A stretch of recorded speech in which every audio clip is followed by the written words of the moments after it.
I'm a treewright. I basically make things out of wood, but the important thing is I like to source my own wood, so that's why I'm about getting into the local woodlands, managing them, preserving them and conserving them, and making products from what I actually source myself. So it's from the tree to the final form, which is it's a nice thing to do.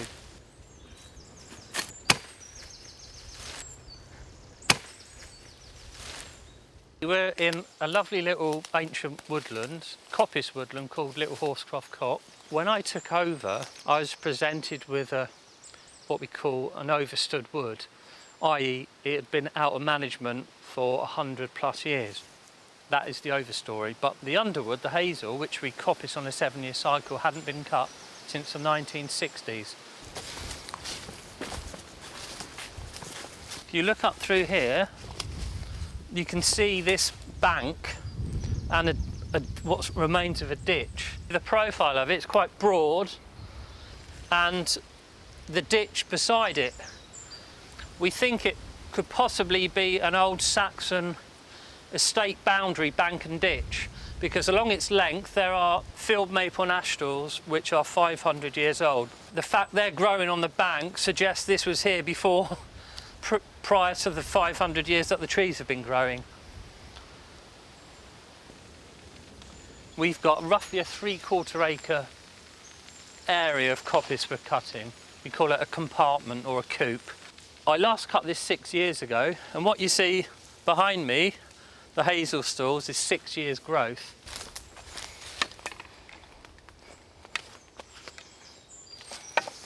What I have here is a billhook, which is a traditional tool for cutting, and it's called a sweep cut, and I'm sweeping upwards. What I don't want to do is go into the ground or blunt the hook.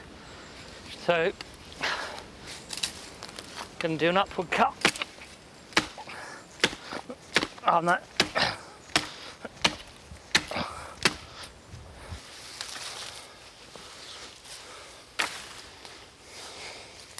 With a bigger rod, the bill hook's not really up to the job, so it's not got the weight, so I'm using a 4-pound felling axe. Just one sweep and you can see a nice clean cut.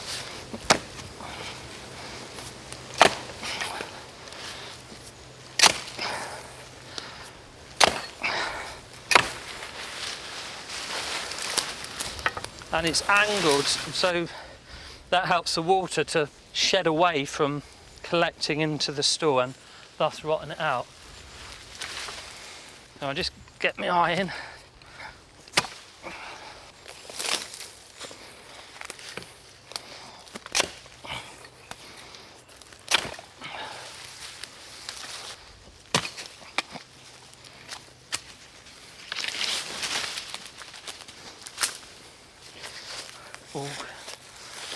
You can make it easy or you can make it hard. I've seen people go into an acre coppice, fell it all, and it's just gone everywhere, and it's just like, well, where do you start with that? Whereas the experienced coppice said, well, go into a wood, and the first thing they're going to do is going to say, right, where's the north? So they'll establish the bearing, and they will cut the other side to north, because then in the winter when it's cold, northerlies, they're protected from the cold north wind. And what they'll do, they'll just gradually coppice lines or drifts and drift it up. So you've got nice clean walkways either side of the drifts. You can work your drifts up, and all your lop and top can go into the gaps, and so you end up with a line of lop and top which can easily be picked up by hand and burnt on a fire. I put my feet under it like that, hands like that, and I gather it in, trying to miss the brambles, to the bottom of the pile, get my left hand underneath, and just, it's like a human grab, and take it to the fire.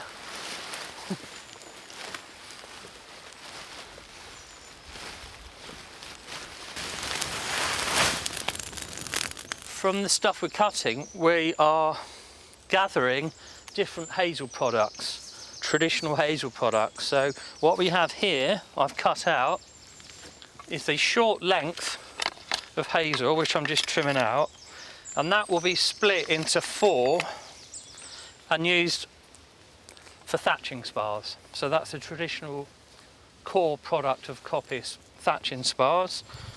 Another product here is a fatter piece, I call it a fatter piece of wood for want of a better word. That's trimmed out. It's roughly 5'6" long, and on the thin end we put a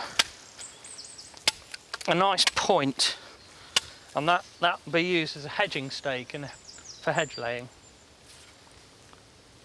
The importance of coppicing is it secures the longevity of the wood. A hazel tree, for instance, if it was just left uncoppiced, it would probably last up to about 100 years, and after that it would just collapse and die. But by introducing the coppicing cycle, where it's cut every 6-7 years, that tree or stall plant will last indefinitely, hundreds and hundreds and hundreds of years.